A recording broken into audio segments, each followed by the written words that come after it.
Antena 1 presenta Voto 2023. El futuro de Cuenca y el Azuay está en tus manos. Voto 2023. Un espacio para conocer a los candidatos, la discusión del interés público desde múltiples miradas. Pluralismo, diversidad, en búsqueda de la verdad y el entendimiento.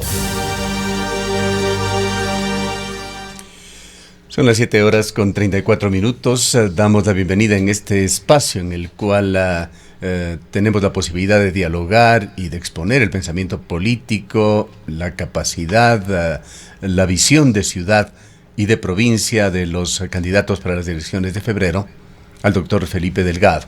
Él es doctor en jurisprudencia, fue asesor jurídico de la Comisión Especial de Auditoría de la Deuda Externa. Fue un activo militante político desde su juventud, dirigente universitario, y hoy se presenta como candidato a la prefectura del Azuay con el auspicio de las listas 17 del clásico Partido Socialista Ecuatoriano. Le damos la bienvenida, doctor Delgado, pero antes de escucharle vamos a dar cuenta nuevamente de encuestas, sondeos, trackings o como se lo quiera llamar, que se van publicando ya sea en las redes sociales o en los medios de comunicación. Reiteramos que no endosamos ninguna de estas encuestas. En este caso, vamos a hacer referencia a una publicación en este fin de semana de diario El Mercurio, y Rosana nos va a dar a conocer los resultados que se han publicado en este medio de comunicación de Cuenca. De acuerdo a diario El Mercurio, en una publicación del día de ayer, la indecisión va primera en las encuestas seccionales y se hizo público en este medio de comunicación nuevos datos en torno a las elecciones tanto para alcalde de la ciudad de Cuenca como para prefecto o prefecta de la Azuay. En el caso de la alcaldía, Pedro Palacios tendría un 12,7%, Paul Carrasco un 8,15%, Adrián Castro estaría en tercer lugar con el 11,2%, seguido de Cristian Zamora con el 6,85%, también Roque Ordóñez, que tendría un 10,65%, Mario Castro con un 3,2%, Verónica Abad con un 2,25%, Jaime Moreno con un 2,7%, Omar Álvarez con 1,75%. Personas que todavía no han decidido por quién votar son el 40,55%. En el caso de la prefectura, de igual manera, quien todavía no ha decidido su voto llega al 46%. En primer lugar estaría Marcelo Cabrera con un 16%, Juan Cristóbal Lloret con un 10%, Sebastián Ceballos en tercer lugar con un 9%, Ruth Caldas con un 5%, Dora Ordóñez con un 5%, seguida de Magali Quesada con un 4%, Diego Morales con un 3%, Felipe Delgado también con un 3%, y Diego Matovelle con un 10%, con un 2%, mientras que Diego Monsalve tendría un 0% de votación, de acuerdo a estos datos que fueron publicados el día de ayer por diario El Mercurio. Estas, las informaciones publicadas por el Mercurio, reiteramos, no endosamos ni esta ni otras encuestas que circulan, tampoco vamos a hacer juicios de valor al momento, pero ustedes, doctor Delgado, los candidatos aludidos y que tienen que ver con esta información o estas informaciones en general que se publican, si deberían hacerlo. ¿Cuál es su opinión de esta encuesta? Buenos días, Gustavo, a la distinguida teleaudiencia. Mire, para nosotros esto es el preludio del fraude electoral. Una encuesta normalmente puede verse desde 3 puntos de vista: cuando está respaldada con su metodología, cuando sirve como una investigación y sirve para desarrollar una campaña de manera honesta. Resulta que en este caso concreto, la suma que da el diario El Mercurio, en un caso da el 109%, es decir, 109% sobre 100, un imposible matemático. ¿De dónde hicieron? ¿Cómo hicieron? ¿A quién están acomodando los datos? ¿A quién están regalando el 9%? ¿Al primero, al segundo, al tercero? ¿O están repartidos ese 3% para cada uno de ellos? nosotros decimos que esto es acomodarse al fraude electoral. Existe esa primera posibilidad de que sea un estudio serio. Este evidentemente no lo es. La otra es querer pretender que la población vaya tras los primeros como si fuera una tómbola. Y la otra, la más grave, es un delito, sin ninguna duda. El fraude electoral es un delito. Y en esa lógica lo que se está es ablandando las conciencias para preparar el fraude. ¿Cómo puede existir el 109%? Pero sobre esta publicación yo quisiera hacer algunas reflexiones. Primero... Vayamos si me permite, para seguir en orden de importancia esto. ¿Cuál es la encuestadora que está presentando? Pues existe una cierta normativa que califica o no a las encuestadoras. Incluso más adelante habrá prohibición de publicar cualquier encuesta. Por otra parte, ¿cuáles son los datos técnicos de esta encuesta? ¿Se publican? ¿De qué manera se lo obtiene? ¿Qué tipo de muestra tiene? ¿Índices de error, etcétera? El propio periodista, entre comillas, dice que de acuerdo con un tracking, él mismo pone el artículo indeterminado, un tracking. Tracking que deberíamos de entender cuando se habla de encuestas, de un seguimiento en función del tiempo, con datos que van variando, informaciones que van variando. El tracking se llama Opinión Política Ecuador. Si usted entra a esta página web de Opinión Política Ecuador, resulta de que no hay publicaciones desde el año 2018. Segundo, hemos averiguado a quién pertenece este tracking, y es a Santiago Pérez, quien era en sus respectivos momentos el encuestador oficial de Alianza País. Incluso se le otorgaban los contratos de manera directa.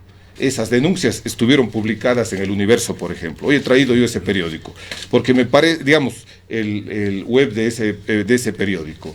Es decir, esta publicación se la hace dicen un tracking, y se pretende con esto sustentar esta farsa, esta mentira, que hemos demostrado que matemáticamente es imposible. Hasta donde conocíamos, Santiago Pérez había dejado esta actividad, se había hecho cargo de esta empresa su esposa. No sabemos realmente, no le seguimos los pasos a ninguno de los dos, pero valdría la pena para comenzar a aclarar quién mismo es esta encuestadora. Si es que existe el dato, si es que esta encuestadora lo ha hecho, pero no tiene ninguna publicación. Yo dudo que una encuestadora seria ponga el 109% sobre 100, pues, o en el otro caso el 96 sobre 100.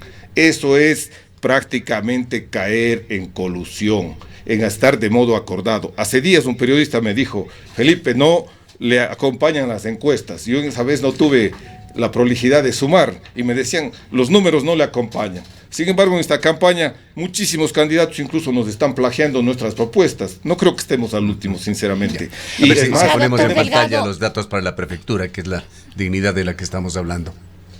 Sí, adelante. Sí. Rosana, por favor. Sí, doctor Delgado, quizás yo quería un comentario suyo respecto de que si bien en estos días han salido encuestas y encuestas, sondeos y sondeos, quizás la única constante en todos estos es el porcentaje altísimo todavía de personas indecisas. Algunas hablan de un 40%, otras hablan incluso de un 50% o más de personas que todavía no han decidido su voto, o de personas que a la final decidirían no apoyar a ninguno de los candidatos y candidatas que se estarían postulando tanto para la alcaldía de Cuenca como para la prefectura de El Azuay. Y esto podríamos entender también como un síntoma de un desinterés, de una desidia que tienen los ciudadanos, precisamente por esa falta de confianza y credibilidad, en este caso en las instituciones, y eso lleva también a una falta de confianza en las personas. ¿Qué nos puede comentar usted al respecto? Sí, nosotros pensamos que eso es probable, porque ha existido todo un mecanismo de descerebración, de alejamiento de la política. ¿Por qué? Porque se dice la izquierda y la derecha es lo mismo, porque entre la izquierda y la derecha, por ejemplo, han sido cómplices en lo que nosotros denominamos la globalización de la pobreza.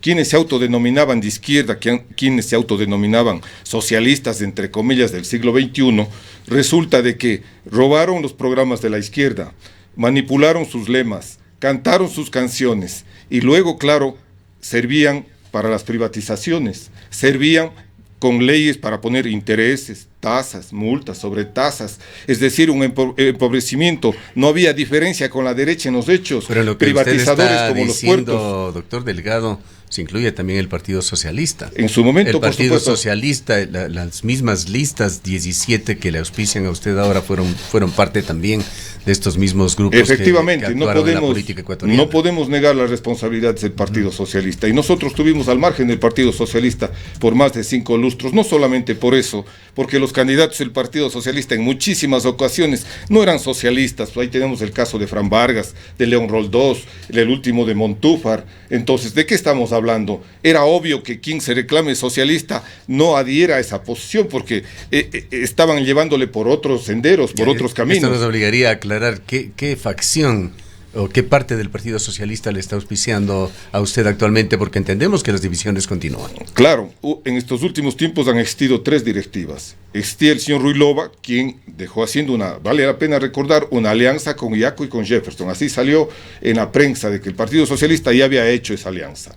Luego empezó y se dijo de que al Partido Socialista llegaba distinguidos exmilitantes de la propia 35 y también Dora Ordóñez. Se armó un revoltijo, incluso se dijo que la dirección provincial estaba en manos de ellos, y se armó un enfrentamiento y nuevamente cambiaron las directivas. Y ahora, ¿quién está en las directivas? ¿Y quiénes nos invitaron? Justamente fue un frente de organizaciones y colectivos, como por ejemplo A Paso Firme, la Soy Rebelde y Democrático, o Ambrazñán, en el caso de Baños. Es decir, son colectivos que normalmente no han tenido la posibilidad de participar en una campaña política.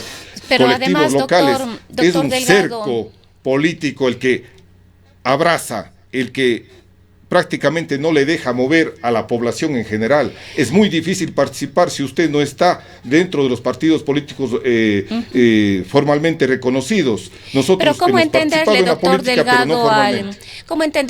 Delgado, al Partido Socialista? En este caso lo está apoyando usted acá en la provincia de La Suay, pero en la capital de la República apoya a Pedro Freile, quien fue uno de los políticos que firmó, por ejemplo, la Carta de Madrid, que es totalmente antagonista, más bien una respuesta al lobby del Grupo de Puebla, ¿no?, que reúne a líderes de izquierda progresista. Entonces, como que eso genera muchísimas confusiones, y como digo, con las confusiones, una desconfianza en las organizaciones políticas. Por eso justamente lo que usted acaba de decir, eso da desconfianza, pero nosotros quisiéramos decir que en nuestro frente, ¿cuál es lo que nos une? ¿Qué situación, qué perspectiva? Es justamente esta lucha contra la globalización de la pobreza y el entronizamiento del fascismo a nivel mundial. Antes de esto, doctor, aclárenos, porque no está claro.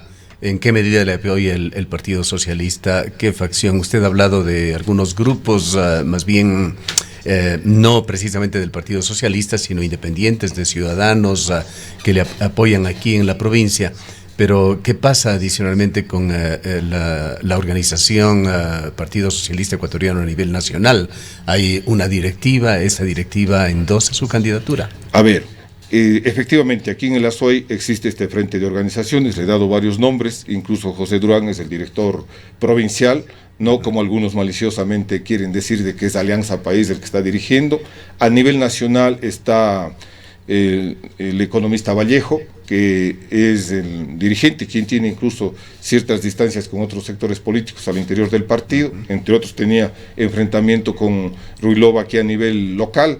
Entonces nosotros incluso entramos luego de que habían hecho todas las conversaciones, los compañeros de los colectivos, sabedores de que incluso nosotros estuvimos, diremos, de candidatos cuando no estábamos aquí en el país, estábamos en la India en el mes de agosto, al interior de Pachacuti, en las primarias, nos nombraron a nosotros como candidatos por más de 10-1, y sin embargo vino la directiva nacional y dijo, esa candidatura no puede caminar, porque resulta que Pachacuti tenía un acuerdo con el gobierno y con Dora Ordóñez, mientras las bases salieron en el levantamiento popular con 10 puntos, y a su vez pidiendo la salida de Lazo, resulta que los dirigentes tienen acuerdos con Lazo, y por ello es que Pachacuti dijo, no apoyamos a estos candidatos, sino más bien vamos a seguirte apoyando, Felipe.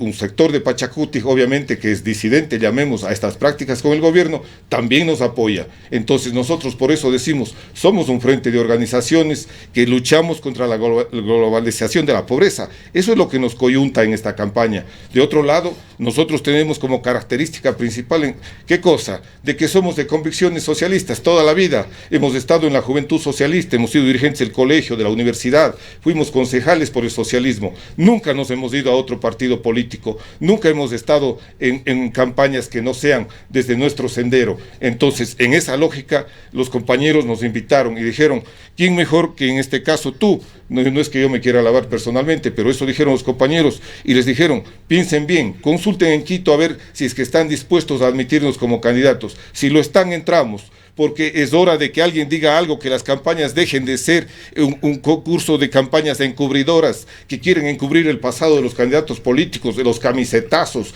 quieren esconder incluso qué ideología o qué perspectiva o qué filosofía tienen. La gente que nos conoce en el SOI sabe que somos socialistas. Ya, para aclarar el otro tema que usted ha tocado ya parcialmente, escuchemos declaraciones de dirigentes locales de Pachacuti, que honestamente no los conocemos, no tienen una gran exposición pública, para que usted nos explique quiénes son, qué parte de Pachacuti es el que o la que sostiene lo que vamos a escuchar. El bloque de Pachacutic, cuyas elecciones primarias no fueron admitidas, analizan apoyar a candidatos de otros partidos políticos. Miguel Shingri, coordinador cantonal de Pachacutic, comenta más detalles. Desde Quito hubo la intromisión cuando acá se nombró como candidatos a Dora Ordóñez, Lucho Naula, para la prefectura y viceprefectura, lo cual desconocemos nosotros porque antes de eso se había hecho unas primarias, otros compañeros fueron nominados, sin embargo, desde Quito. Entonces, por lo tanto, también queremos hacer público que nosotros no apoyaremos a Dora Ordóñez porque pertenece a la derecha y es un candidato de gobierno de la derecha que, en este caso, a través del grupo Democracia Sí y con otra alianza trata de introducirse en Pachacuti y captar esta dignidad. Estamos ya casi, como digo, estamos construyendo propuestas, estamos hablando con candidatos de la tendencia, vamos a conversar y en los próximos días daremos a conocer porque nosotros siempre nuestro interés es de grupo, de asociación, entonces quienes en este caso van a apoyar nuestras propuestas tendrán nuestro respaldo. Principalmente nosotros, como decía... Explíquenos, doctor Delgado, ¿a quién representa esta facción de Pachacuti que entendemos le apoya a usted? Por ejemplo, Miguel Shingri, que es un agrónomo, que es un técnico agrícola, graduado en La Habana, que está del Consejo Político de Cuenca, elegido por las bases, es quien toma la voz. Y él dice que nos apoya en la campaña. Está también allí Diego Amoroso, por ejemplo, que es responsable de Octavio Cordero Palacios, es el director de este consejo político. Allí le veo a la señora Arias, entiendo que el abogado Damián, se me va el apellido, lo conozco de nombre, que son viejos militantes de Pachacuti. También está, la señora Arias, y ellos obviamente, ¿por qué reaccionan así? Yo tengo aquí incluso los documentos. Y allí, ¿en dónde entra Mario Fares? Que entendemos, él es el director oficial de Pachacuti. Claro, ellos hacen la rueda de prensa porque desde la Dirección Nacional de Pachacuti dicen, le descabezamos a Mario Fares. Porque antes ya les amenazaron y dijeron, si ustedes están en una campaña por Felipe Delgado, van a ver lo que les sucede. Prohibido pensar, tienen que acatar directamente y votar por el gobierno.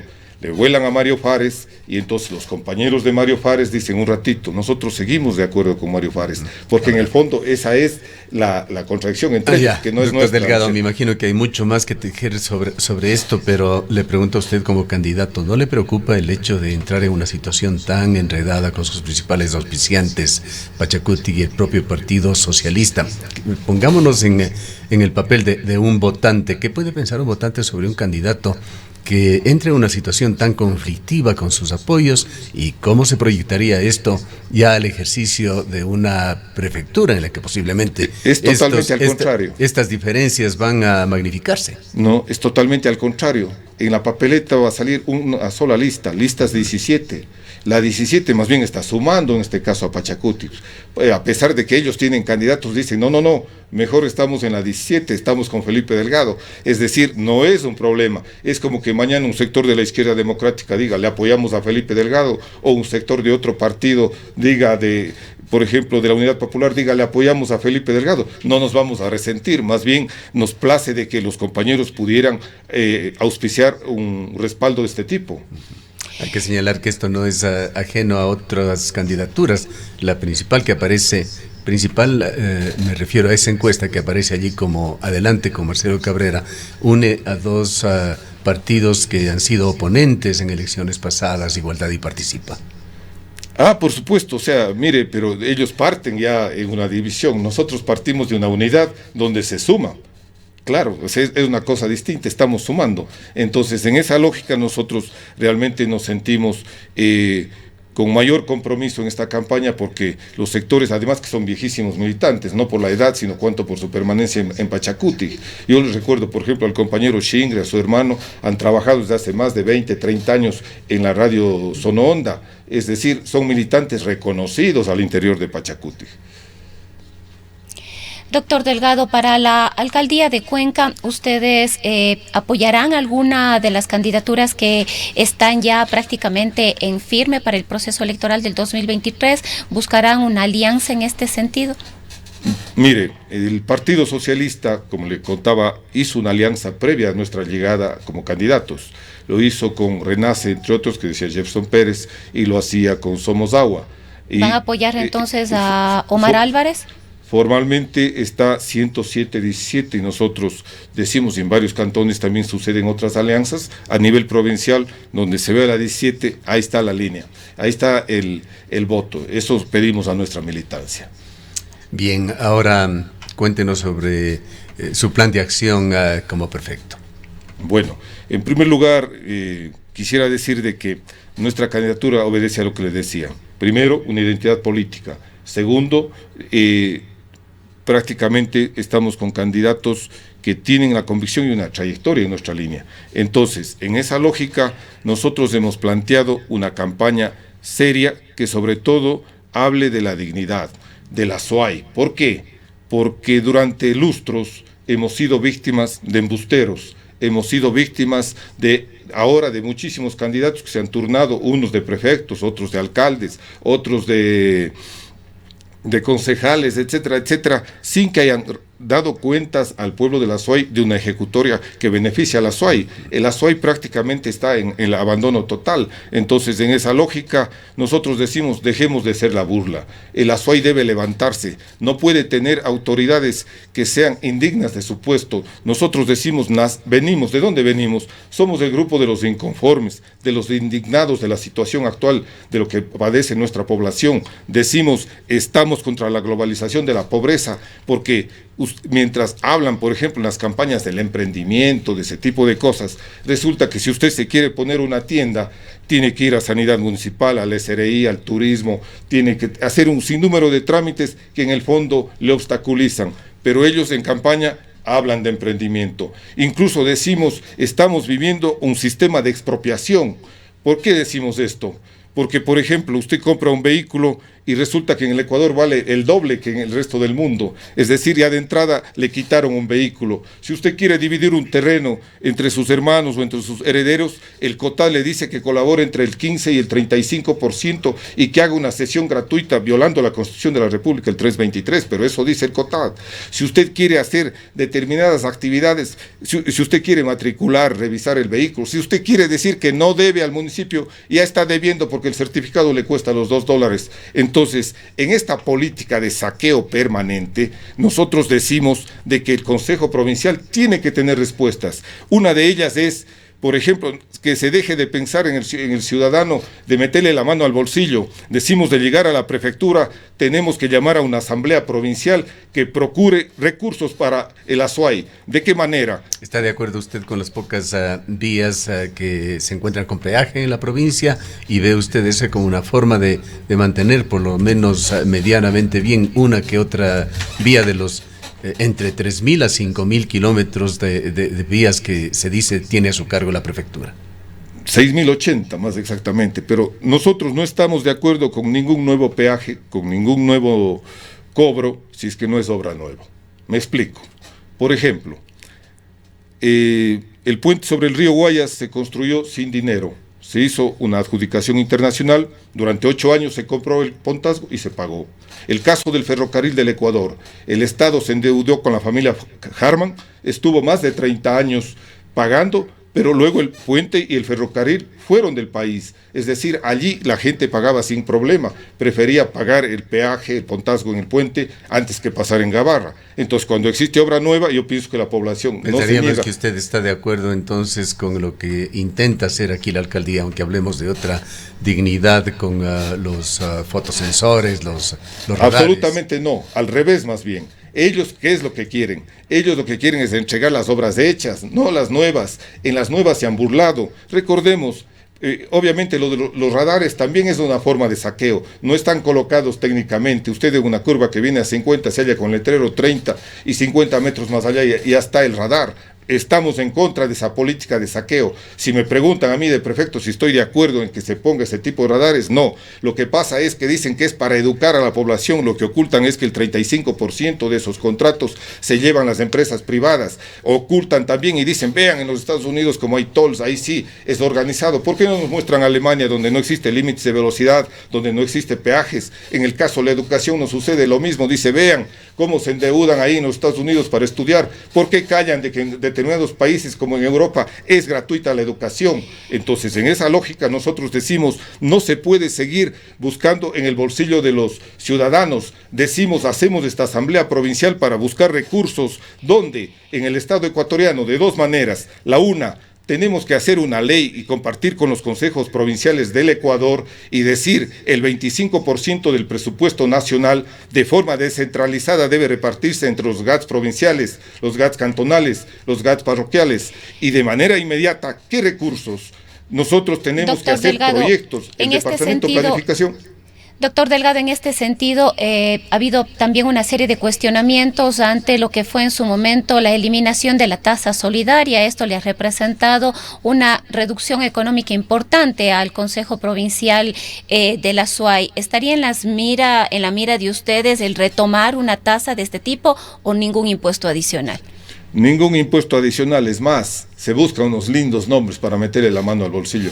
Tasa solidaria, ley humanitaria, y los perjudicamos somos nosotros, y se oculta en el país, por ejemplo, qué pasa con los recursos. El otro día Carlos Pareja y Anuseli decía, se han llevado 5.000 millones solo en la intermediación petrolera. ¿Qué es 5.000 millones? Es más de 70 años el presupuesto de la prefectura. Es decir, por generaciones se ha asaltado al país. Si a todas las parroquias le diéramos 70 millones, tampoco gastamos los 5.000 millones. ¿Qué solución va a dar usted a los 6.080 kilómetros, nos decía su cifra, de caminos rurales? Primero el dinero habría que conseguir, ¿no es cierto? Digo de una manera inmediata mediante esta ley de descentralización y que se den los recursos. Segundo, tenemos que hacer los proyectos.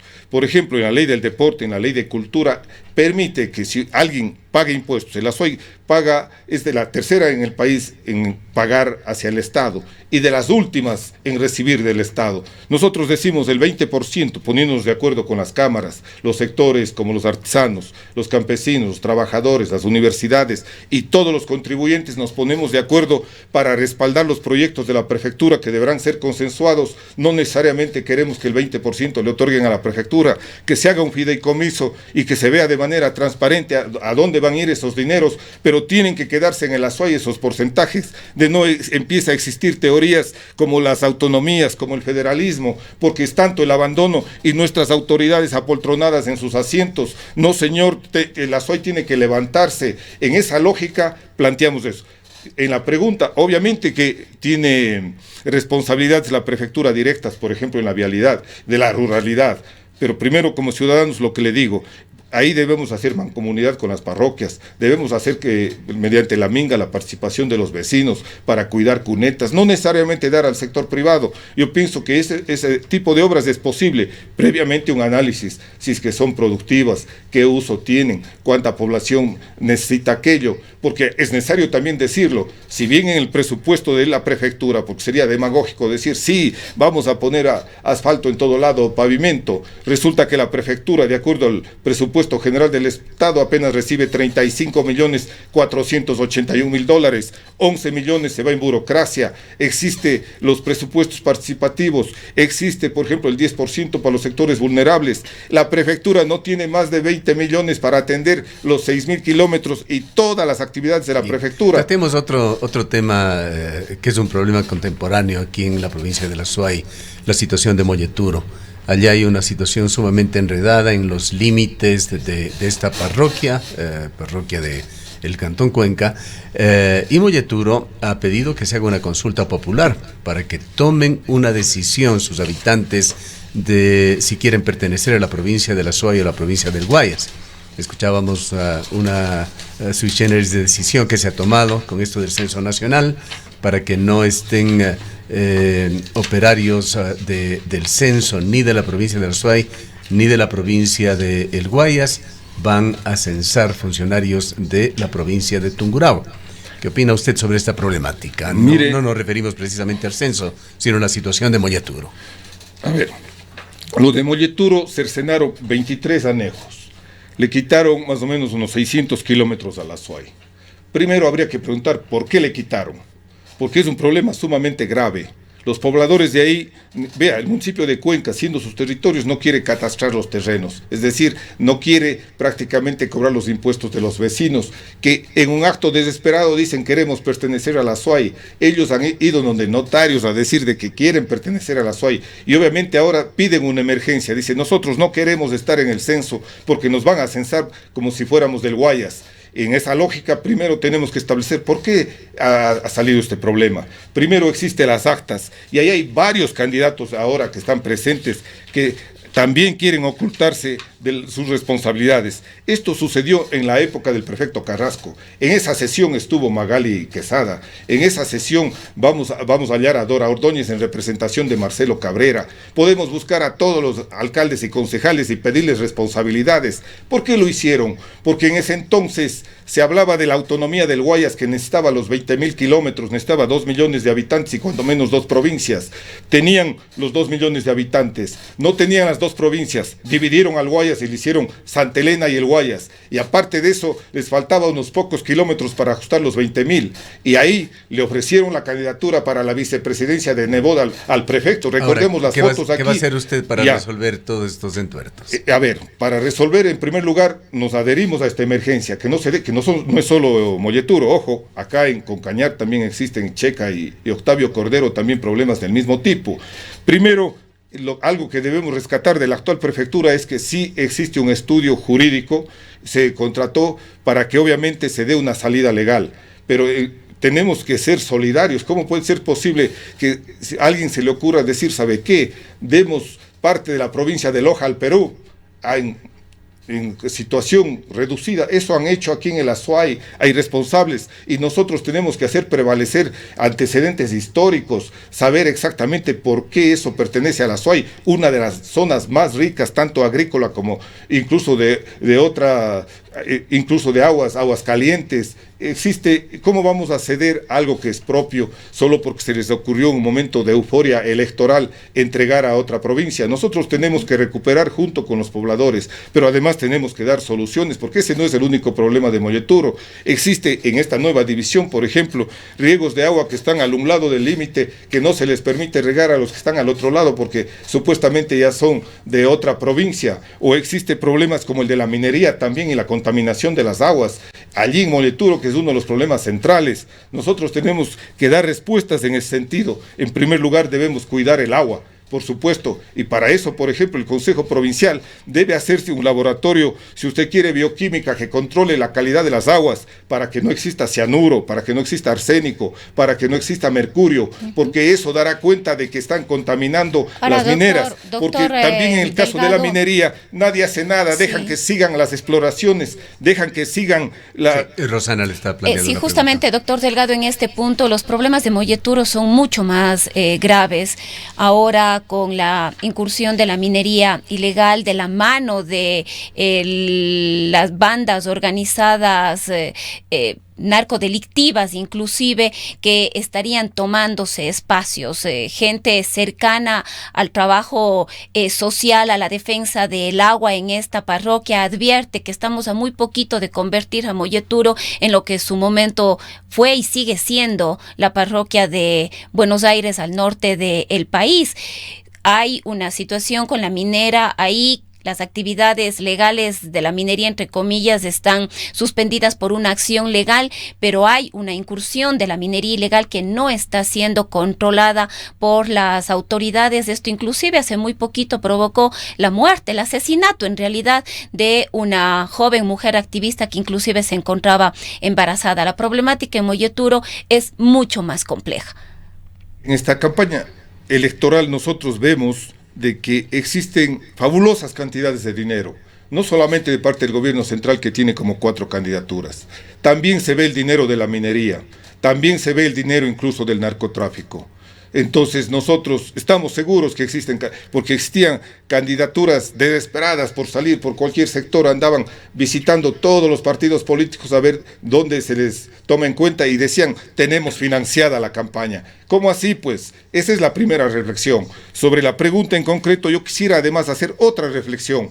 Cuando Capaya dice que se llevaron 5.000 millones, pareciera que todo el mundo quiere ver como el villano a los ladrones pequeños. Pero los grandes resulta que son como una obra de teatro, una obra de cine, quienes dicen quiénes son los actores, cuál es el guión que deben pelear, y a nosotros nos quieren poner como parte de esta situación macabra. En esa lógica nosotros decimos, no solamente por el caso de Molleturo, porque aquí en las otras parroquias, en los otros cantones y en el propio Cuenca, en la capital, nos quieren, ¿qué cosa? Encerrarnos en nuestras propias casas, porque mediante el miedo, mediante la delincuencia. Entonces nosotros creemos de que la prefectura no puede hacerse la desentendida como se lo hacen en el caso de los municipios, de las parroquias. Dicen, no, esa no es nuestra competencia, incluso tampoco lo es de la prefectura, pero somos ciudadanos de esta provincia. La policía, ¿qué dice? Que no tiene recursos. Nos reunimos todo y en primer lugar le pedimos a la policía que establezca... Doctor Delgado, porque hay otros temas y el tiempo es escaso. Con respecto a la pregunta de Rosana y Molleturo, ¿qué es lo fundamental, lo urgente por hacer? Bueno, deben saber que obviamente no vamos a dar paso a la contaminación de las aguas con la minería. Primera idea. La otra, incluso debemos pedir, ¿qué planteamos al respecto? Los terrenos aledaños a esos sectores tienen que pasar al sector público, así como por ejemplo Mazán, Yaviuco, sirve para guardar las aguas de la ciudad. Nosotros creemos que así se debe adquirir los terrenos luego de indemnizar con el justo precio, porque vemos de que nadie hace nada, pero tenemos que tener una lógica. Incluso en el caso de la prefectura, habría que pensar si a lo mejor no es incluso de producir, digamos, de embotellar el agua para los sectores de abajo, los ríos contaminados en la costa. A nivel mundial, ahora, ¿cuánto vale el agua más que la gasolina? ¿Cuál es, doctor Delgado, el juicio de valor que usted hace sobre este periodo de la prefectura de Yacu Pérez y Cecilia Méndez? Veo un tanto deslucido y triste. Deslucido porque, por ejemplo, hemos conversado de algunos conflictos, de algunas situaciones, y no ha habido, por ejemplo, la capacidad de gestión. Más bien, veo que se han perdido recursos del presupuesto, 1. 2, yo creo que justamente hay una responsabilidad también en el sentido de haber dejado pasar el tiempo, dejar pasar las cosas y estar en las situaciones como la de Molleturo, a pesar que se ha visto un abogado, etcétera. Con este punto de vista que usted señala, coinciden varios analistas, eventualmente en entrevistas aquí han evaluado lo que está pasando en la prefectura, y lo que se deduce allí es que le ven como una entidad venida menos, poco efectiva en su accionar, débil políticamente. ¿Cómo va a recuperar usted el prestigio de la prefectura, su peso específico, de tal manera que sea gravitante en lo que sucede aquí en la provincia de La Suay y tenga una voz, además, que pueda mover voluntades a nivel nacional, que tenga realmente una representatividad de esta zona del país? Ese prestigio lo vamos a recuperar entre todos. No lo puede hacer solamente el prefecto. Por eso decimos, hacemos una asamblea provincial donde nos juntamos al margen de la situación política, primero para recursos para el Azuay. Primero buscamos de que el Azuay sea más digno, que no sea objeto de burla de los bribones de siempre, del gobierno central o del gobierno local. ¿Qué tan pronto haría una asamblea provincial usted? Hemos dicho que en los primeros 60 días debemos convocar a esa asamblea. y obviamente entre todos, porque ya no podemos seguir siendo burlas. Sinceramente, permítame que vuelva a repetir aquello, pero ya da hasta vergüenza uno entrar a la SUAY, sea por el sur, sea por el norte, venir desde el Guayas y ver que a 7 kilómetros de la ciudad, esta semana que van a cerrar nuevamente, es de un solo carril. ¿Dónde estamos? ¿Quién responde? ¿Hay responsables? Tenemos que obviamente establecer las responsabilidades y por supuesto en estas elecciones también debemos castigar a los responsables. Entonces creemos de que el ASOY tiene que salir por sus fueros. Esa es la lógica.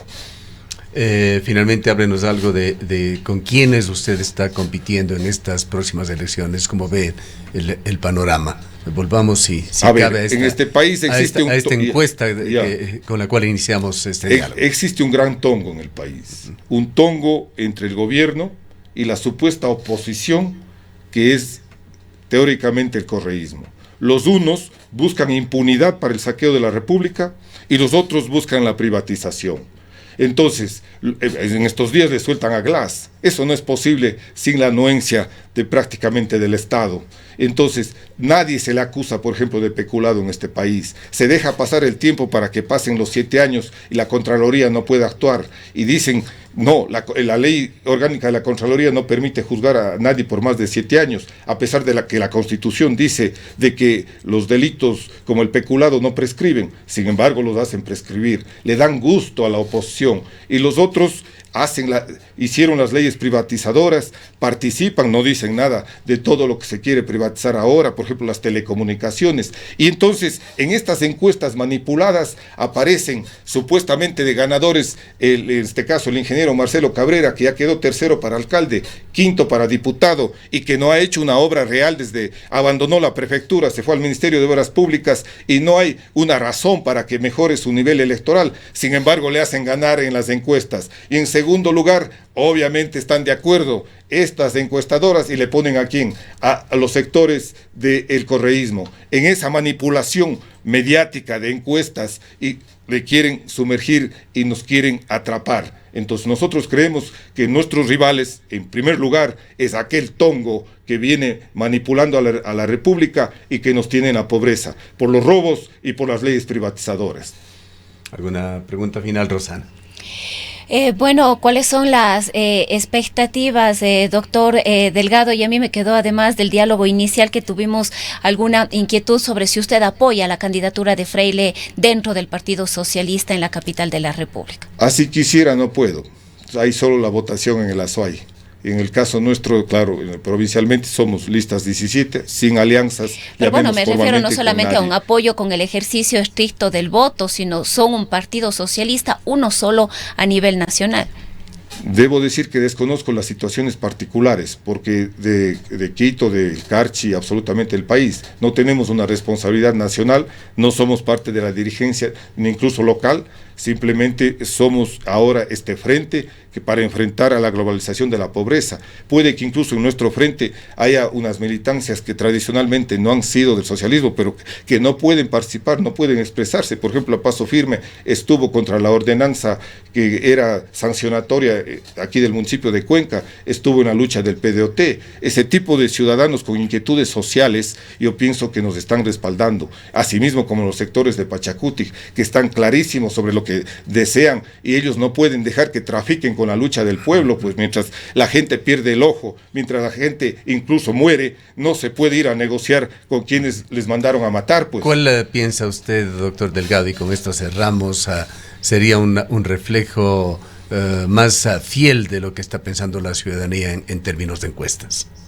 Yo pienso de que la ciudadanía quiere un cambio, que la ciudadanía busca otros horizontes, está cansada de esta política del exprópiese para todo, incluso hasta para parquear el vehículo, ya no le cobra solo el municipio, también le cobra ahora un ciudadano privado, y todo eso se ha dejado como si fuera tierra de nadie. Entonces nosotros creemos que los ciudadanos estamos hostigados, estamos con estrés, porque es parte de una política de la globalización, estresarle a la población para que la población diga hagan lo que les dé la gana. ¿Cómo se refleja esto electoralmente? Es la pregunta. ¿Cómo piensa usted deberían estar las encuestas, esas cifras, nosotros si es que tenemos fueran otro reales tipo y técnicamente realizadas? Otro tipo de encuestas, y por ejemplo, nosotros simplemente tenemos que salir al centro y ver cómo nos saluda la gente. El otro día estábamos en un programa, yo le invité al periodista, porque decían, los números no le dan, y mostraba esta encuesta falsa. Le decía, mire, le invito 300 metros, escoja las calles del centro de la ciudad, paseemos, veamos cuántos saludan o cuántos expresan la adhesión.